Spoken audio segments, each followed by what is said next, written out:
kaya ang pagkawala ng mga bagay-bagay sa ating buhay. Salamat o Diyos dahil kahit anong mawala, nandyan kayo. Nangako kayo, you will never leave us nor forsake us.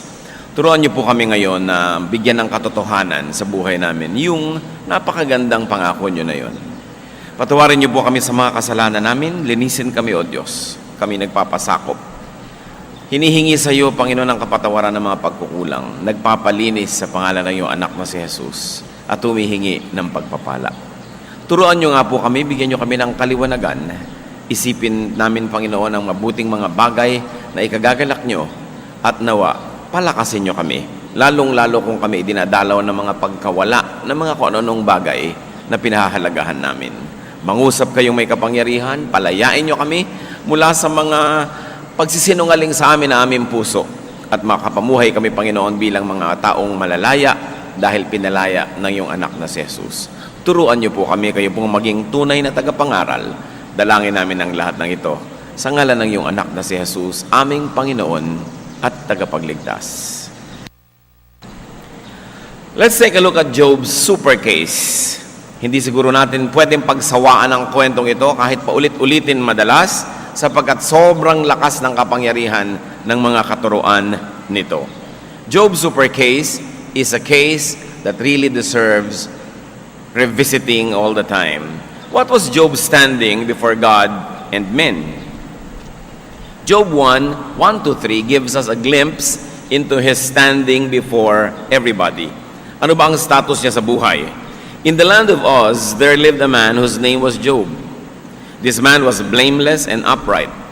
He feared God and shunned evil. He had 7 sons and 3 daughters, and he owned 7,000 sheep, 3,000 camels, 500 yoke of oxen, and 500 donkeys. He had a large number of servants. He was the greatest man among all the people in the east. So he was a very godly man. Yan ang kanyang katayuan sa buhay. He was very, very rich, and he was a very, very blessed man. So you'd think he's very, very secure. Ano pa nga naman ang aalalahanin kung ikaw'y makadiyos, napakayaman mo, pinagpapala ka, sikat na sikat. But then let's take a look at Job's trial. Job 1:6-12. One day the angels of the Lord came to present themselves, and Satan also came with them. The Lord said to Satan, "Where have you come from?" Satan answered the Lord, "From roaming through the earth and going back and forth in it." Then the Lord said to Satan, "Have you considered my servant Job? There is no one on earth like him.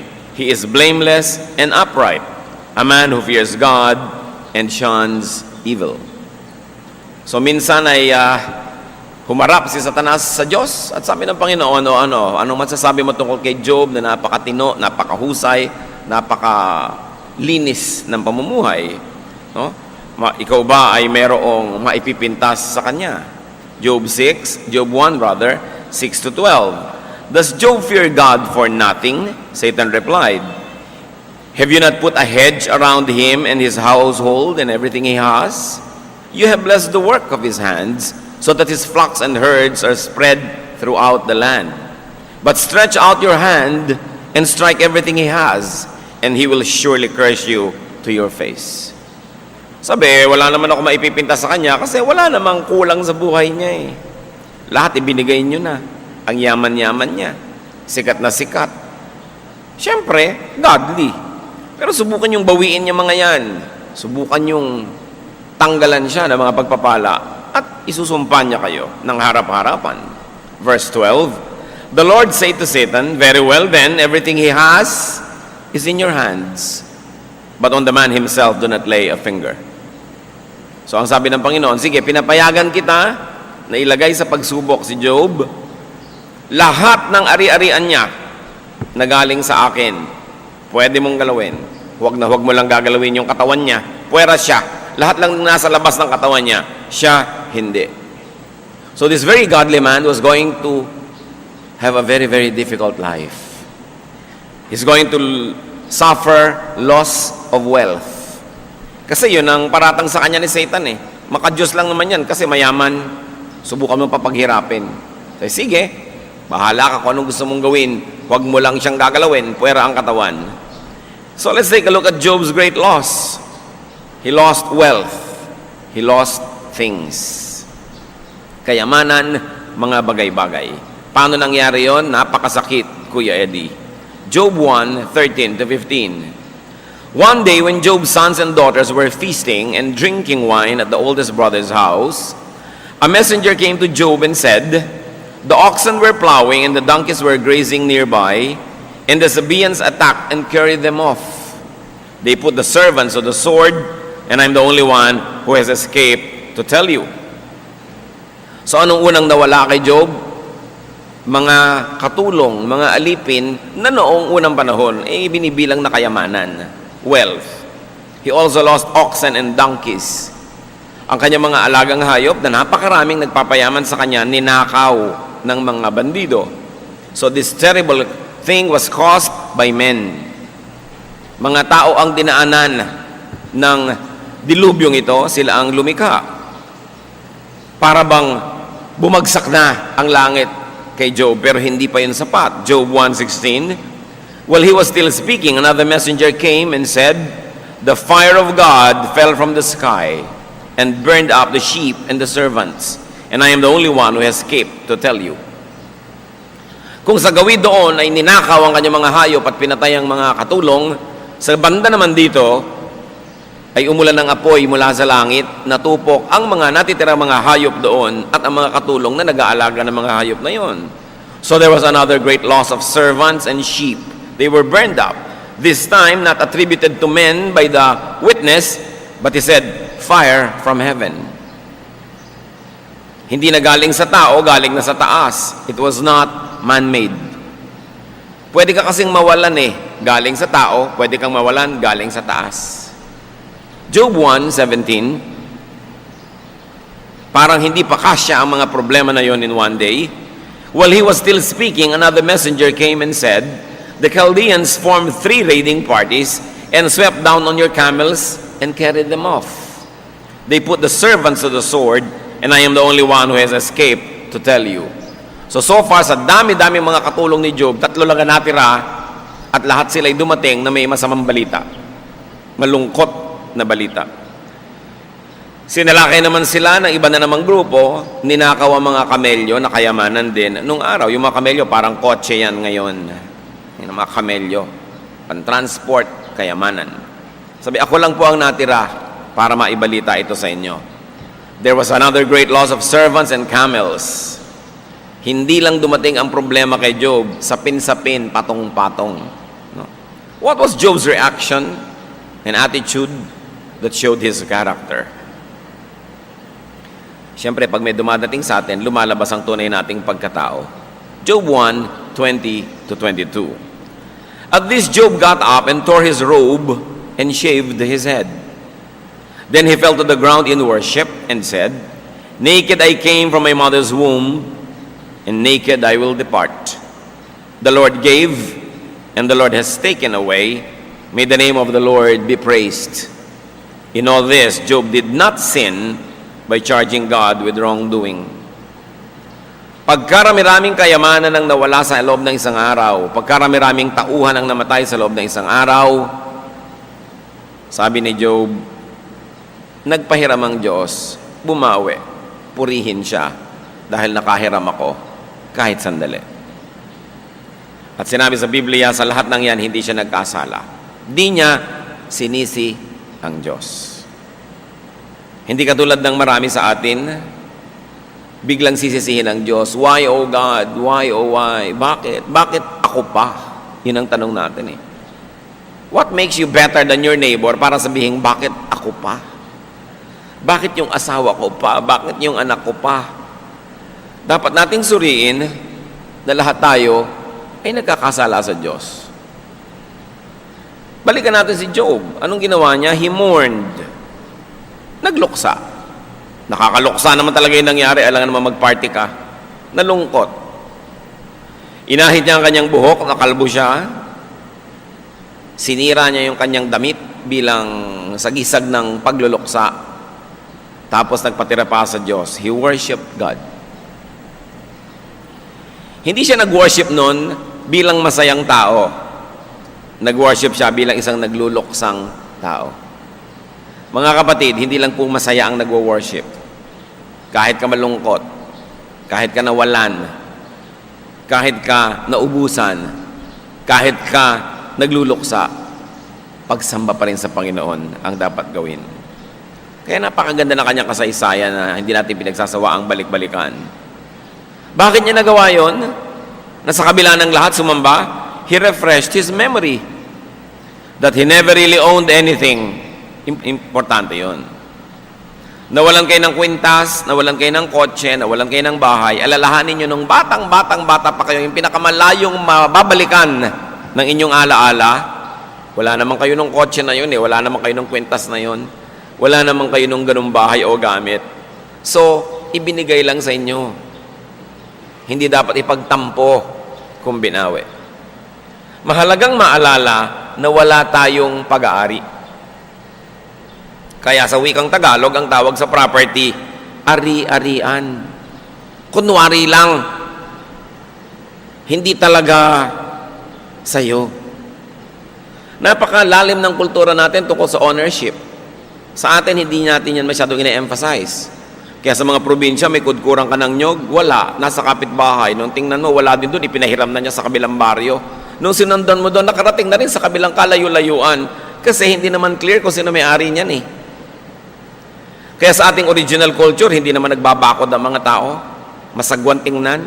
Kasi parang ayaw mo magparaan. So pagka sa mga probinsya, magbabakod ka, nakakahiya yata sa mga kapitbahay natin. Yung mga kagandahang asal na nawawala na because of our urbanization and westernization. The Western concept of ownership, di ba? Pagka may silyang bakante, merong gustong umupo, ang sasabihin sa'yo, may nakaupo ba dyan? Sabi mo, meron. Kahit wala. Kasi nasa banyo pala. No? So sa atin kasi ang tao, espiritu, kahit nandun siya, nandito rin siya. Kaya may nakaupo. May nakaupo na ba? Alis ka naman. Sa English yon, hindi naman sasabihin, is somebody sitting there. Although ganun mag-English, yung mga Pilipino, ini-English yung Tagalog. Is somebody sitting there? No? Sa English talaga sabihin, is it taken? Sasabihin sa iyo, it's taken. May-ari. Kasi ang Western culture is a culture of ownership. Sa atin, is a culture of sharing. Kaya sa probinsya, may puno ka, maraming pumipitas. No?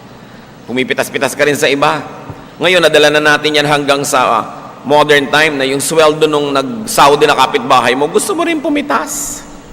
Na dapat naman, mag-observe ka na ng konting pag-iiba ng style. We don't own anything. Pinanganak ang hubad, walang-wala. At ang totoo niyan, mamamatay ka naman na talagang hubad. Kahit nakabarong Tagalog ka, gupit naman yung likod nun, hindi naman yun buo. Talagang hubad ka rin haharap sa Diyos. Anong ipinaalala ni Job sa kanyang sarili? That he never really owned anything, that God owned everything, that God gave and lent everything, and just took those things back. Diyos ang may-ari, ang nagbibigay, ang nagpapahiram ng lahat. At kung minamabuti niyang bawiin, magpasalamat ka, nakahiram ka, huwag kang sumama ang loob.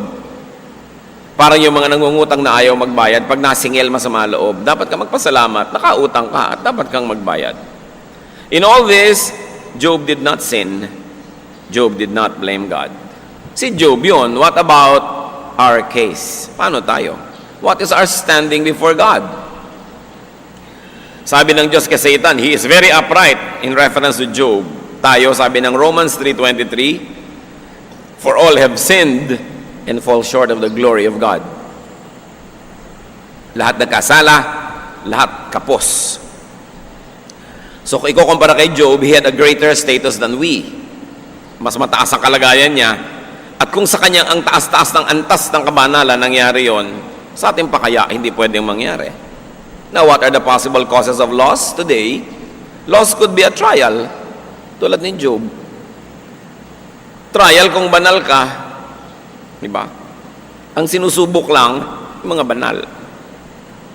James 1:12, blessed is the man who perseveres under trial, because when he has stood the test, he will receive the crown of life that God has promised to those who love Him. Pinagpapala daw yung sinusubok. Kasi, pag pinayagan ng Diyos na subukin ka, sukat ka niya eh. Alam niya ang ending, mananalo ka.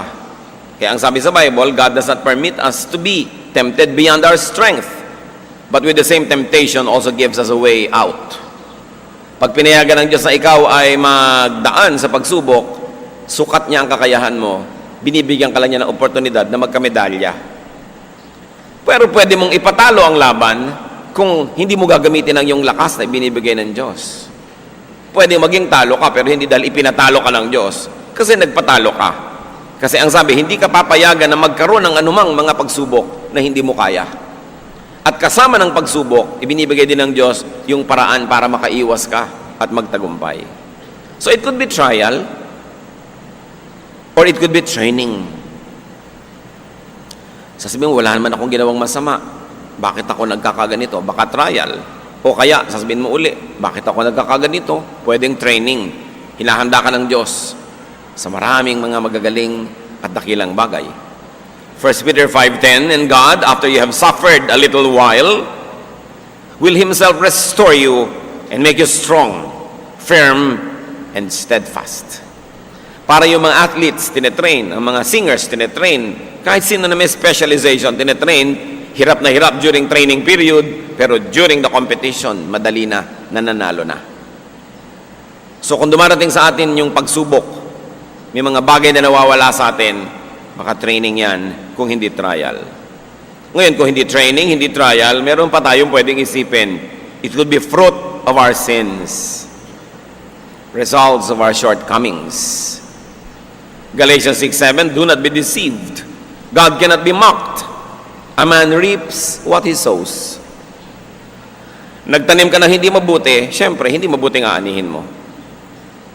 Pinapahiram ka ng magandang bagay, winawaldas mo, babawiin. Hindi ka naman magandang pahiramin eh. Sayang. Binibigyan ka ng magagandang bagay, hindi mo pinapalago. Hindi tumutubo ang Diyos, binabawi. Tulad dun sa parable of the talents. Binawian, yung ayaw, palaguin yung ibinigay sa Kanya. Ngayon, kung hindi siya trial, hindi training, hindi pa rin fruit of your shortcoming, hindi mo masabing, wala naman ako maisip na masamang nagawa ko, ba't ako nagkakaganito? Well, Solomon has another proposal. It could be time and chance.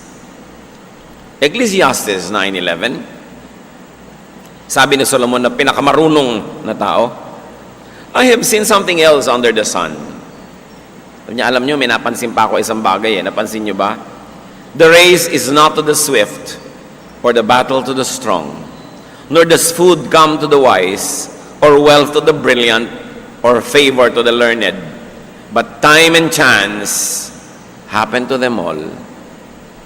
Sabi niya, alam niyo, sa karunungan ko at pag-aaral ko ng buhay, may napansin ako. Hindi laging nananalo sa karera ang mabilis tumakbo. Hindi laging nananalo sa giyera yung malakas. Hindi laging kumakain ng masarap yung matalino. Hindi laging pumupunta ang kayamanan sa magagaling o sa mga aral. Sabi niya, alam niyo, kung minsan, swerte-swerte lang. Sabi niya, time and chance happen to them all. Walang objective reason na tagkataon. Sa nilaki-laki ng langit, nalaglag yung Skylab o mga spare parts ng satellite, ikaw namang naglalakad, sa'yo pang ulo tumama, time and chance na yon. Nandun ka kasi eh. No? Kung nahuli ka lang ng isang minuto, o lumiko ka lang ng isang dipa, hindi ka sana tinamaan. Nandun ka kasi. Hindi lahat ng bagay mayroong dahilan. Meron talagang nagkakataon. At kung ayaw niyong maniwala sa swerte-swerte, huwag akong giyerahin nyo. Si Solomon, siya ang may sabi niyan, kinukwento ko lang sa inyo. Sabi yan ni Solomon. So, ano ba ang nangyayari sa atin, mga kapatid? We lose things. Nawawalan tayo. Sino sa inyo nawalan ng cellphone kahapon? Siguro yung nawalan ng cellphone kahapon, 3 months ago nawalan din. 9 months ago nawalan din. Kasi yung mga nawawalan ng cellphone, sila naman ang sila yung nawawalan eh. Siguro burara. Yung mga nadudukutan, sila na lang lagi ang nadudukutan. Siguro kasi yung pera nila nakaluwa sa bulsa nila, nakatingin sila sa langit. Yun naman ang yun hindi ba? Yung nagugulpe, laging sila yung nagugulpe. May mga taong takaw gulpe. Paano naglalakad pa lang, nakakainis na ang itsura, talagang parang sinasabing gulpihin mo ako. Pagpabalik-balik sa inyo ang malas, hindi na malas yun. Sobrang chance para malasing kayo, di ba?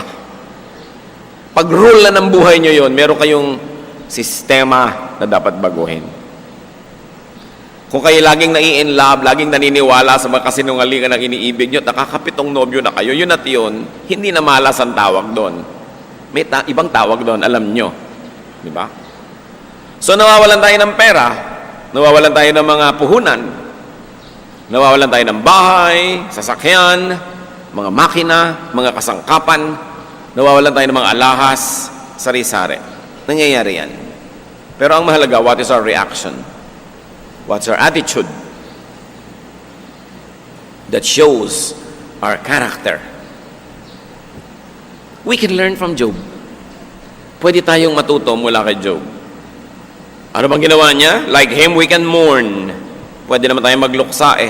It's valid. It's all right to feel bad. Kahit ka Kristiyano, kahit ka banal, okay lang malungkot, okay lang manghinayang, tama lang na malumbay. Panapanahon yan eh. Ecclesiastes 3:1 and 4, there is a time for everything, and a season for every activity under heaven. A time to weep, and a time to laugh. A time to mourn, and a time to dance. Kung nawalan ka, panahon yan para malumbay, malungkot, manghinayang. But like Job, we can and we should review the facts. Dapat din nating gunitain, pag-aralan, sariwain ang katotohanan. At ito, kung meron akong matatandaan nyo sa buong maghapon na ito lang ang tandaan natin mga kapatid, we don't own anything. Wala tayong pag-aari. Lahat ay ari-arian. Kunwari lang. Pahiram lang. Everything we have is God-given. Therefore, everything we have is borrowed. Hiram lang. Psalm 24:1, the earth is the Lord's and everything in it, the world and all who live in it. Ang mundo, ang lahat ng nasa mundo, gumagalaw dito, nakatira dito, nakalagay dito sa Diyos. So wala naman talagang nawawala. Nawala yung cellphone mo, lumipat lang naman sa kamay ng iba, wala naman talagang nawala. Andiyan pa rin yan. Diba? At wala ka namang nabibili. Mayroong isang magandang halaman sa Bulacan Garden, binayaran mo na ang mahal-mahal, dinala mo sa bahay mo para doon lang malanta. Di ba? So, ano nangyayari? Wala namang nawala sa planeta, mula doon lumipat lang sa'yo. Nagpapalipat-lipat lang. But nothing is lost or gained in this world. So, dapat hindi tayo masyadong attached. Hindi ka masyadong in love. Kung meron tayong pangalawang dapat matandaan, one is, sabihin nyo nga sa katabi nyo, ano una? Sabi, ano? You don't own anything. Number 2, you cannot lose anything you never owned in the first place. Yun lang, pwede na kayo umuwi. Yun na yung mensahe. Wala tayong pag-aari, therefore, walang pwedeng mawala sa atin. Kasi paano mawawala sa'yo yung hindi naman sa'yo? So, ay, nawalan ako ng pera. Hindi ka nawalan ng pera, no? Pinanganak ka, wala ka ng dalang pera, eh. Hindi sa'yo yun, so hindi nawala. Okay? Walang nawala. Nawalan ako ng asawa. Bakit no, ipanganak ka ba? May asawa ka na. Hindi nawala. Hindi naman sa'yo, eh. Walang nawawala. Alam nyo kung bakit tayo nagdurusa? People suffer loss because they are deceived into thinking as owners. Nadadaya tayo ng mundo para mag-isip tayong tayo'y may-ari. Wala tayong pag-aari. Kaya talaga napakaganda ng wikang Tagalog eh. Ari-arian. Pag ginamit sa Tagalog yung salitang ari, yun ang private part mo, talagang sayo na yun. Di ba? Itagu-tagumot sayo. Pero yung mga bagay-bagay, ari-arian lang. Kaya hindi ka dapat masyadong in love. We do not even own our bodies. Itong katawan na to, pag sinabi niyong katawan ko, sabihin niyo nga, sino yung nagsasalita? Sino? Pag sinabi niyong ito ang katawan ko, So, sino yung may-ari sa katawan mo? Sino yung nagsasalita? Hindi ikaw. Di ba? No? Yung salitang, ito ang katawan ko. Katawan ko. So, nakahiwalay pala ako sa katawan na ito para masabi kong akin siya. Ano yun? Sabi sa 1 Corinthians 6, 19 and 20, you are not your own. You were bought at a price. Kahit nga sarili nating katawan, hindi atin eh. Kaya pag sinasabi mo, this is my body, hindi yun totoo. Kahit ang katawan natin, Diyos ang lumikha, Diyos ang maibigay. At kung tayo ay tumanggap sa Panginoong Jesus, yung Espiritong tumatahan sa atin, yun ang may-ari ng katawan. Sabi, you were bought at a price, so glorify God in your bodies. Your body is not for you to give away. Your body is not for you to destroy. It is not your own. So yun ang ating isipin. Paano naman ako mawawalan eh? Wala naman ako talaga. So hindi naman akin yun. Nakahiram lang ako. Like Job, we can and we should worship God in spite of our perceived loss. In fact, we should worship God because of our perceived loss. Nawalan ka na pala, lalo ka dapat sumamba sa Diyos. Magtatampo ka sa Diyos, di lalo ka nawalan. Sa kabila ng kawalaan, in fact, dahil sa kawalaan, dapat lalo kang lumapit sa Diyos. All the more that you need God, all the more that you need to be close to God. Si David, nung nag-aagaw buhay ang kanyang munting anak na may sakit, hindi kumain, nag-ayuno, nagdasal, hindi naligo, hindi nag-ahit. Walang ginawa kundi manalangin. Sabi niya, baka dinggin tayo ng Diyos. Todo na to. Walang kainan, walang liguan, walang gagawin kundi magdasal. Namatay yung bata. Naranasan niyo na ba yan? Kahit kutakot-takot na dasal, sino nang tinext niyo? Prayer brigade, prayer warriors, storming the gates of heaven, prayer, prayer, prayer. Namatay pa rin. Yung ipinagpe-pray. O bumagsak ka pa rin sa exam. O kung ano man yon, nabigo ka pa rin. Anong gagawin mo?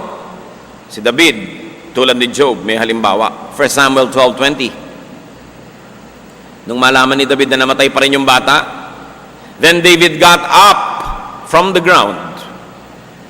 After he had washed, put on lotions, and changed his clothes, he went into the house of the Lord and worshipped. Anong gagawin nyo pag nawalan? Maligo, magpabango, magbihis, sumamba. Nawala na nga kayo, hindi pa ganun ang gagawin nyo, madodoble ang kawalan. Hindi siya naintindihan ng makatulong. Sabi, bakit po kayo ganyan nung buhay yung bata?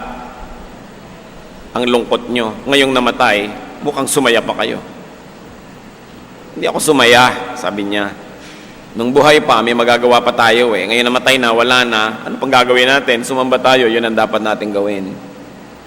Alam nyo kung kailan nyo pwedeng gawin yun, mga kapatid? Yung pag may namatay, magbibihis kayo, magpapabango, kakain. Kung nung habang nabubuhay, ay pinanalangin nyo, pinaglingkuran nyo, ginawa nyo lahat ng magagawa nyo, tapos namatay pa rin, tumigil na kayo sa kalungkutan. Nagawa nyo ng gagawin nyo eh. Pero kung wala naman talaga kayong ginawa, talagang dapat kayo malungkot niyan. Diba? Kaya dapat yung ginagawa mo para sa mahal mo sa buhay, habang buhay. Para kung namatay, pwede kang maligo, magpabango. Huwag niyong paniwalaan yung mga matatanda sa probinsya na ayaw kang papaliguin pag may namatay. Ang miserable na ng itsura mo kasi. Pero alam nyo, meron din kahulugan nyo kasi nung araw yung mga banyo ng mga bahay ang lalayo eh. Tapos ang daming naglalamay, balot ka ng tuwalya, dadaan ka, excuse me, para ka lang maligo doon sa batalan, nakita ka na ng lahat ng naglalamay, kaya ka hindi pinapapaligo. Ngayon naman, may private banyo ka, pwede nang ibahin ang tradisyon. Ang atin po mga tinatawag ng mga pamahiin, may practical use lahat yan. Yung sabihin, ay huwag kang luluha doon sa namatay, bla bla bla. Kung ano-ano lang yun, pero ang ibig sabihin lang, take control of yourself. Ganun lang. Very, very practical. Yung, huwag kayong magwawalis dahil may patay. Kasi nga naman, hirap ka na, ang lungkot-lungkot mo na, ang dami-daming tao, dumudumi yung bahay, tapos ine-expect ka pa, linis ng linis. Doble hirap naman. Kaya tinotolerate ka na huwag maglinis, umiimbento ng mga bawal maglinis. Actually, ang tatalino ng mga tinatawag yung pamahiin, laging may practical use. But when the use no longer exists, then you can change the ways. So, itong si Job, namatay lahat ang katulong, namatay ang mga anak, at hindi pa yun ang topic natin, sa second service pa yun, yung mga anak. Ngayon, kayamanan pa lang. Okay?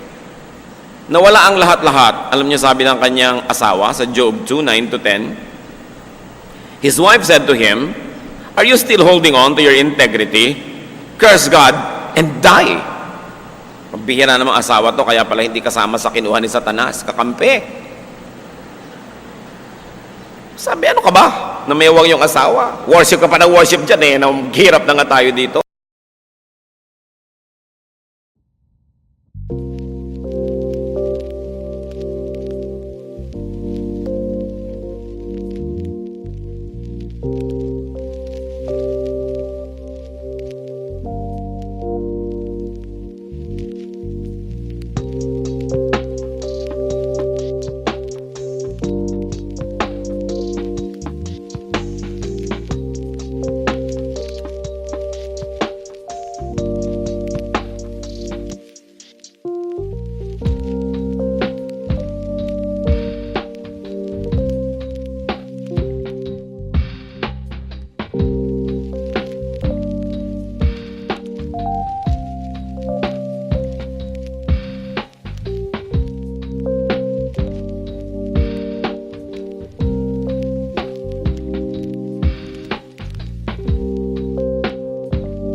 Ba't di mo nalang murahin ng Diyos? At tas mamatay ka na rin.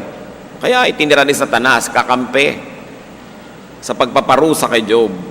Verse 10, he replied, "You are talking like a foolish woman. Shall we accept good from God and not trouble?" O nga naman. Pambira ka, di ka magpakatalino. Pipiliin lang ba natin na tatanggapin natin sa Diyos? Kung anong gusto niya ibigay, yun ang tatanggapin natin. So the lesson from Job, accept whatever God gives you. Tanggapin mo kung anong binibigay sa'yo, o kaya tanggapin mo kung anong binabawi sa'yo. Hindi naman pwede magkamali ang Diyos. Like Job, do not sin. Do not blame God. Especially, do not turn away from God. In fact, get closer to God. Yun na lang ang defense mo. Lumapit ka lalo sa Diyos. So, Job passed the test. At dahil, in flying colors, he passed the test, Job 42:12 tells us, the Lord blessed the latter part of Job's life more than the first. Sa makatuwid, kung gaano karaming kayamanan ni Job nung una, bago nalipol, dinoble pa ng Diyos. At kahit namatay lahat yung anak niya, binigyan siya ng pagkahaba-habang buhay na nagkaroon pa siya ng mga anak na higit pang magaganda at higit pang mas magagandang lalaki. Job 42:16-17, after this, Job lived 140 years. He saw his children and their children to the 4th generation, and so he died old and full of years. Hindi siya 140 years old, mga kapatid, ha? After everything happened, he lived an additional 140 years. Gusto nyo yun? Naku, mahihirapan ang mga dermatologist sa inyo niyan. Pero, pwede. Kasi, walang imposible sa Diyos.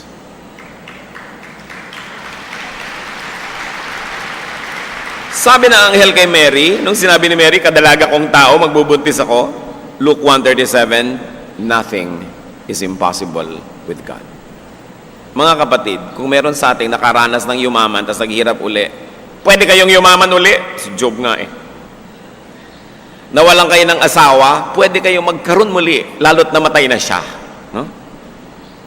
Nawalan kayo ng pag-ibig, pwede magkaroon muli, muling buksan ang puso. No? Nawalan kayo ng mga bagay-bagay, nalugi kayo sa negosyo, pwede pa kayong bumangon. Bakit? Kasi yung Diyos ni Job, Diyos niya rin eh. Pwede. Pwede tayong makabangon muli. Ang ganda ng kasaysayan. When facing and suffering loss, do a Job. Trust God. Magtiwala. Pag nawawalan na kayo ng mga bagay-bagay, nawawalan na kayo ng mga tao sa paligid, tiyakin yung hindi kayo mawawalan ng pananalig. Kasi yun na lang ang natitira nating yaman at pag-asa.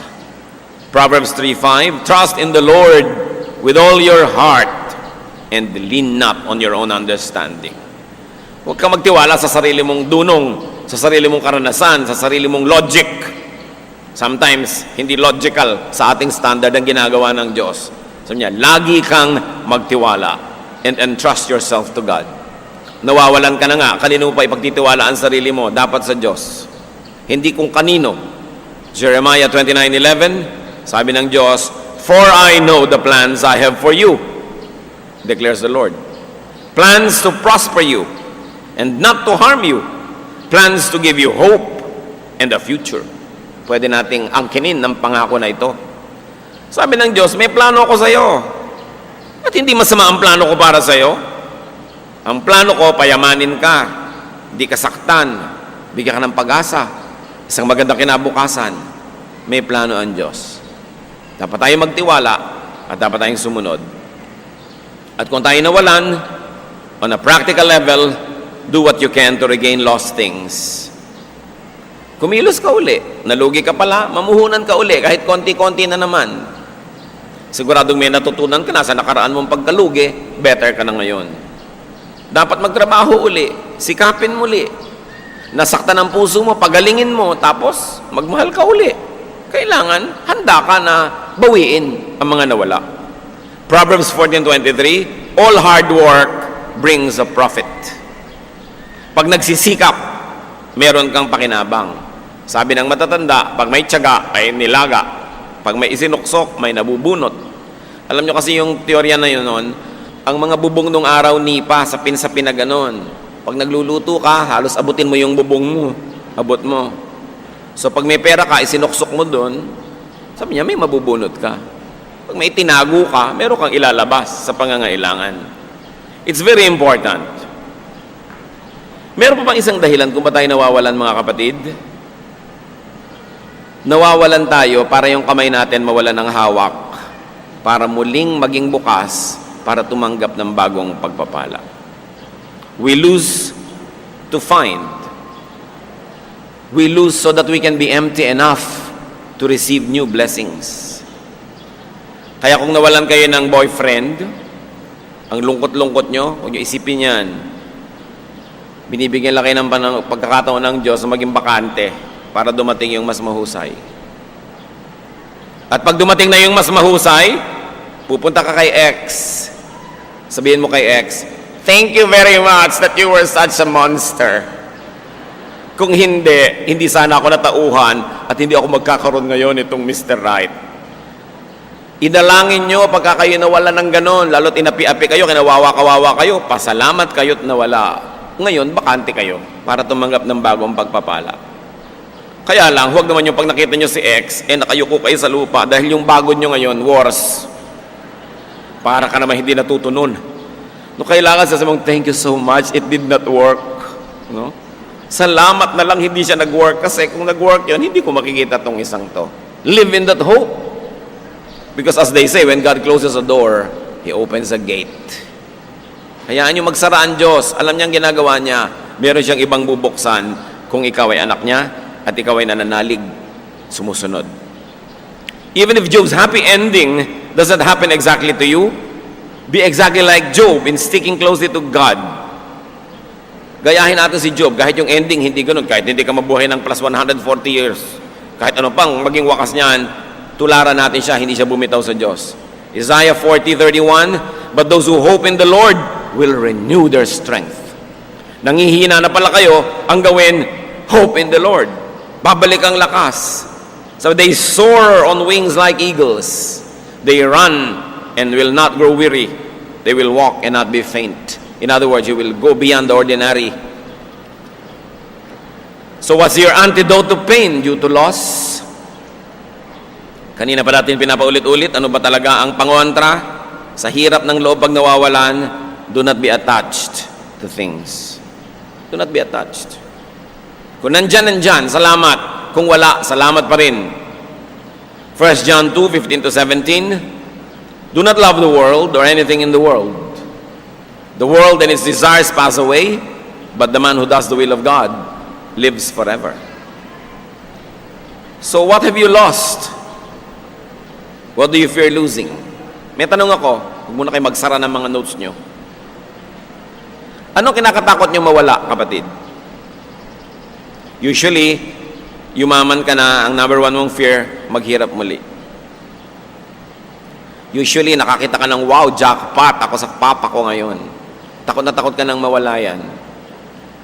Nakarating ka na sa isang level ng pamumuhay na ang taas, ang takot mo bumaba uli yun. Alam niyong dapat gawin kung natatakot tayong ganon, mga kapatid? Practice. Mag-practice kayo na mawalan. Para kung sakaling dumating, huwag naman, medyo sanay kayo. Halimbawa, marami kayong sasakyan, 30 taon na kayo hindi nakakapag-bus, paminsan-minsan mag-bus kayo. Ang dami-dami yung pera, nabibili nyo lahat ng kakainin nyo, paminsan-minsan, sasabihin nyo sa inyong bahay, "Oh, today we're going to live on a wage earner's budget." Sa 3 araw, kakain tayo ng kinakain ng mga minimum wage earners. Practice. Sanay kayo lagi naka-aircon. O ngayon, mga 2 araw wala tayong aircon. Mag-practice. Kung dumating man, medyo may rehearsal ka, hindi masyadong shocker. At kung hindi dumating, na sana'y wag, nada mamumuli kung paano mahirapan, at kung ganon bumubukas ang iyong puso sa mga nakapaligid sa iyong nandun pa sa hirap.